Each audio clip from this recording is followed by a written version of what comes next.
Bienvenue dans Gratitude et grâce.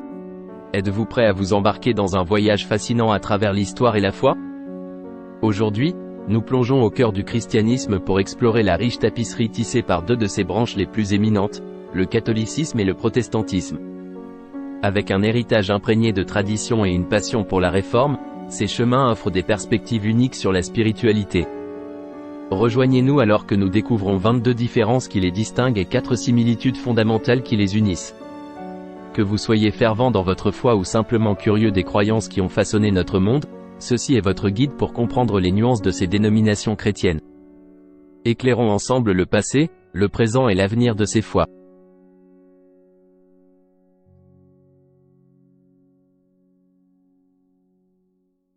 Infaillibilité papale.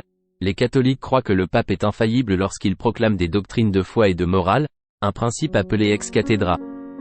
Les protestants n'attribuent pas d'infaillibilité humaine, soulignant la faillibilité de tous les dirigeants de l'Église.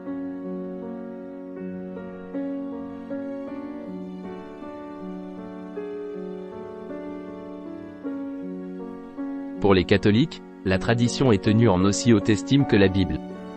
Les protestants croient généralement que la Bible seule est suffisante pour enseigner le christianisme, une doctrine connue sous le nom de sola scriptura.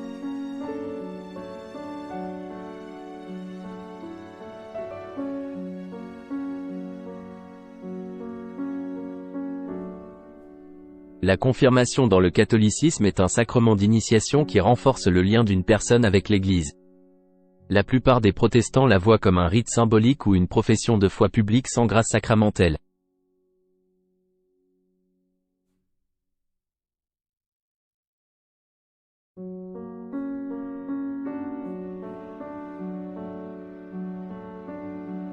Les catholiques ont les ordres sacrés, où les prêtres sont ordonnés pour réaliser les sacrements. Dans le protestantisme, le sacerdoce est souvent considéré comme un appel ou un métier sans l'aspect sacramentel.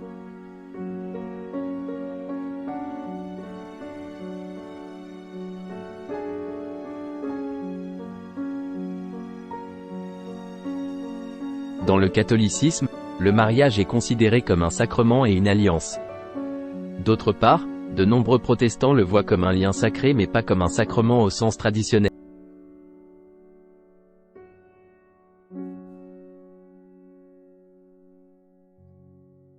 Malgré ces différences, la similitude la plus importante est peut-être que les catholiques et les protestants croient tous deux en la Trinité, un Dieu en 3 personnes, Père, Fils et Saint-Esprit.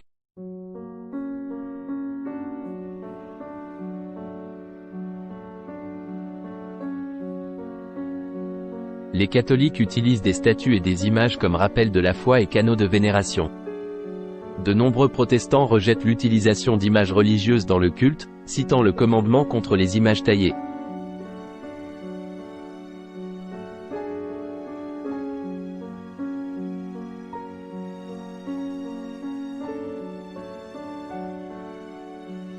Prière pour les morts.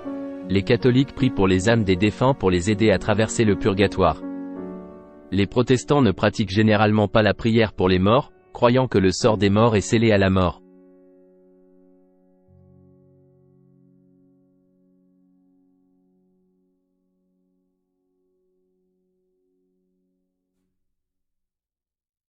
Les catholiques croient en la présence réelle de Jésus dans l'Eucharistie, connue sous le nom de transsubstantiation.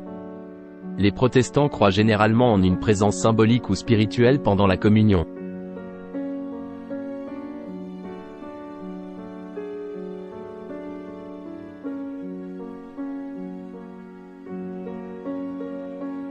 Le rosaire est une prière chérie dans le catholicisme, méditant sur la vie du Christ et de Marie.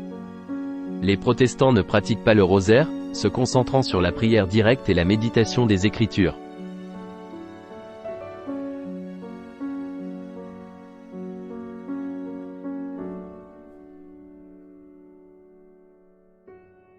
Dans le baptême, les catholiques pratiquent couramment le baptême des nourrissons, le considérant comme une entrée dans la communauté de l'Alliance. De nombreux groupes protestants pratiquent le baptême des croyants, nécessitant une profession de foi personnelle.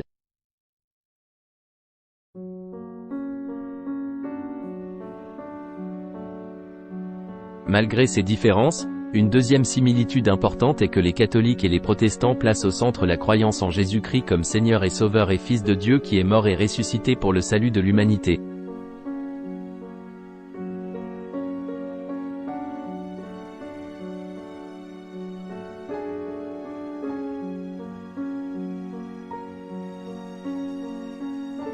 Jours de fête, les catholiques observent de nombreux jours de fête en l'honneur des événements de la vie de Jésus et des saints. Les protestants peuvent reconnaître certains jours comme Noël et Pâques mais pas l'intégralité des fêtes catholiques. Péchés mortels et véniels. Les catholiques font la distinction entre les péchés mortels et véniels, qui affectent l'âme de manière différente. Les protestants ne font généralement pas de distinction formelle, considérant tout péché comme grave devant Dieu. Immaculée Conception. Les catholiques croient en l'Immaculée Conception de Marie, exempte de péché originel. Les protestants reconnaissent généralement que Marie était vierge mais n'adhèrent pas à la doctrine de sa conception sans péché.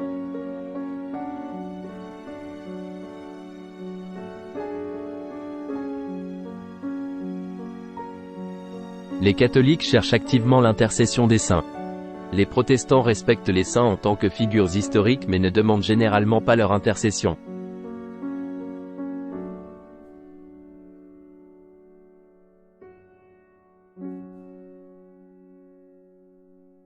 L'Assomption de Marie au ciel est un dogme catholique. Les protestants croient habituellement que Marie est morte d'une mort naturelle et ne met pas l'accent sur son Assomption.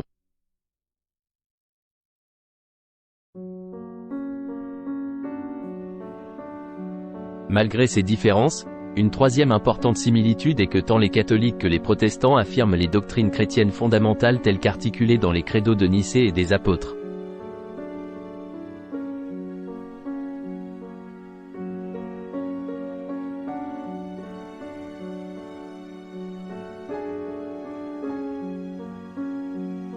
Purgatoire.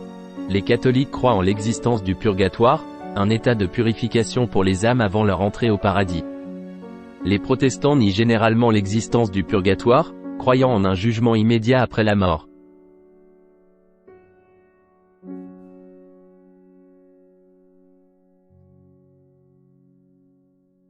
Indulgence. Les catholiques peuvent obtenir des indulgences pour réduire le temps passé au purgatoire. Le concept des indulgences est généralement rejeté dans la théologie protestante.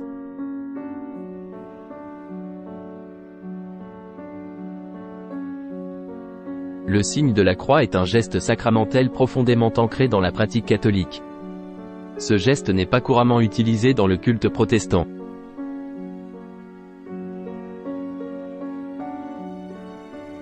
Célibat clérical. L'Église catholique exige généralement le célibat pour son clergé. Les dénominations protestantes autorisent souvent leurs clercs à se marier ou s'attendent à ce qu'ils le fassent.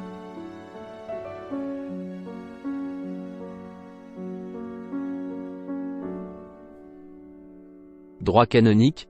L'Église catholique fonctionne sous un système juridique complet connu sous le nom de droit canonique. Les églises protestantes sont régies par leurs propres statuts et ne disposent pas d'un système juridique unifié équivalent au droit canonique.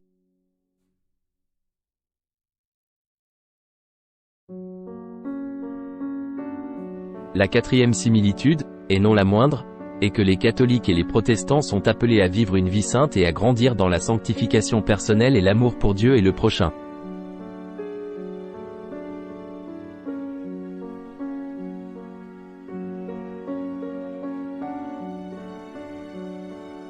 Onction des malades. L'onction des malades est un sacrement catholique pour la guérison spirituelle et parfois physique. Les pratiques protestantes varient largement, certaines offrant des prières pour les malades sans le sacrement formel.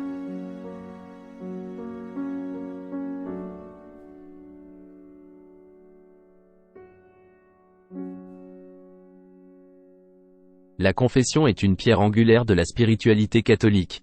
Les protestants peuvent confesser leurs péchés mais n'ont généralement pas de sacrement formel avec absolution par un prêtre.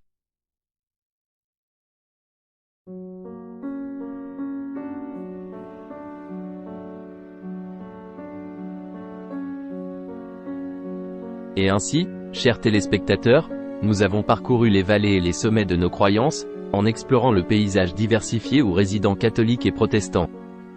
Bien que les différences puissent orienter nos chemins dans des directions variées, les 4 similitudes que nous avons partagées sont comme des phares de lumière nous guidant vers un terrain d'entente dans la foi. Comme dans la vie, puissions-nous chérir l'harmonie dans nos cœurs plus que la discorde. Tissons ensemble les fils de l'unité et, ce faisant, enrichissons la tapisserie de l'humanité. Merci d'avoir parcouru ce chemin avec nous. Rappelez-vous, si vous avez apprécié cette exploration, abonnez-vous à notre chaîne pour d'autres voyages perspicaces. Au revoir et que Dieu vous bénisse.